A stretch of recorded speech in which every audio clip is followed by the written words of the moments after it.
Magandang araw mga kapamilya. Magkapet pandasal muna po tayo. Ito po si Father Nono. Mga kapamilya, wow! Unang araw po ngayon ng Hunyo at sa ating bayan po. Iisa lang, ibig sabihin yan, back to school na naman tayo. Ipagdasal po natin ang ating mga kabataan.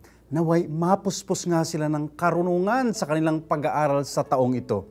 Maganda pong pag-isipan kung ano nga ba ang binibigay ng edukasyon sa ating mga kabataan o kaya hindi ibinibigay. Napag-uusapan po kasi halimbawa, nitong nakarang eleksyon, maraming mga kabataan ang kulang daw ang kaalaman sa kasaysayan ng bansa. Di nila halimbawa alam kung ano ang nangyari noong martial law. Paano raw nga ba tinuturo ngayon ang pagmamahal sa inang bayan? Marami ring nakapansin, grabe raw yung bangayan, away ng mga supporters ng mga kandidato.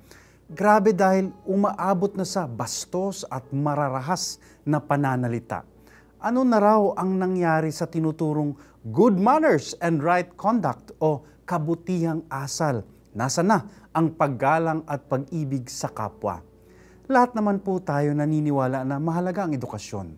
Pero batid po natin ang edukasyon ay hindi lang pag-ipon ng mga kaalaman, not just an accumulation of knowledge and skills.